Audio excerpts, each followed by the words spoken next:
Dictation start होगा 3 second के बाद। सभापति महोदय, आग लगने के बाद कुआं खोदने की जो प्रथा है वह बंद होनी चाहिए। मैं समझता हूँ कि पहले जो राजा थे वे सोचते थे कि दूसरे लोग प्रशिक्षण नहीं ले सकते हैं, लेकिन सवाल यह नहीं है। सवाल है देश में नया अनुशासन पैदा करने का तथा नई सेना खड़ी करके हमें प्रशिक्षण देना चाहिए। आजकल लोगों में एक हीनता की भावना आ गई है। मैं समझता हूँ कि यह प्रशिक्षण इसलिए जरूरी है कि लोगों में एक नया बल, एक नया जोश और एक नया अनुशासन पैदा हो। पैराग्राफ। आज भी हम सुनते हैं कि गाँव में हरिजनों पर अत्याचार होते हैं।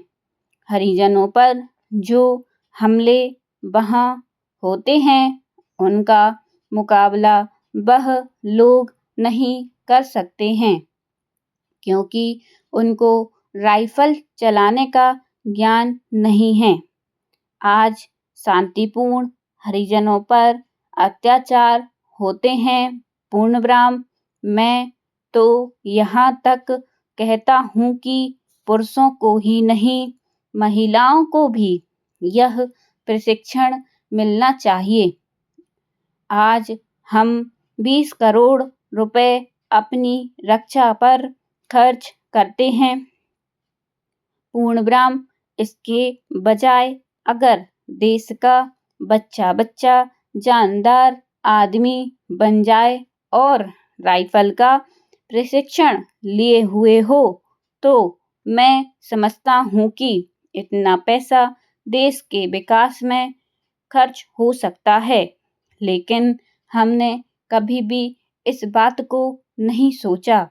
पहले जो इस देश के बड़े बड़े लोग थे उन्होंने अपनी राइफल ले ली, उन्होंने उसको चलाने का प्रशिक्षण ले लिया, यह समझकर कि यह काम किसी खास जाति का है।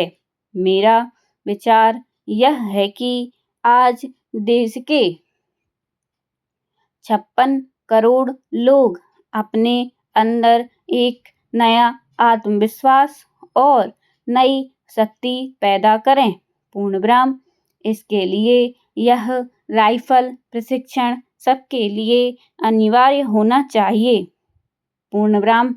जब यह अनिवार्य होगा तभी लोगों में आत्मविश्वास पैदा होगा और एक नई चेतना पैदा होगी।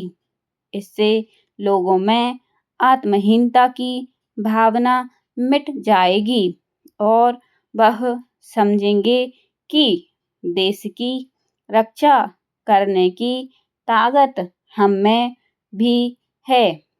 पूर्णविराम। आज जो हरिजन आदि लोग हैं उनमें एक बात घर कर गई है कि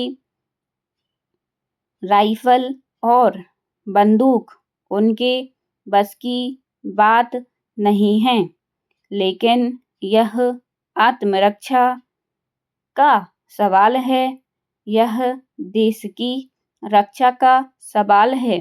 पूर्णविराम। कमी में बच्चा पनपता है, अल्पविराम। कठिनाइयों में इंसान पैदा होता है। पूर्णविराम। जब आप जीवन को नई स्थिति में बदलेंगे तब मस्तिष्क बदलेगा। पूर्णविराम। इसलिए मैं कहता हूँ कि देश के लोगों को यह प्रशिक्षण देना होगा। पूर्णविराम।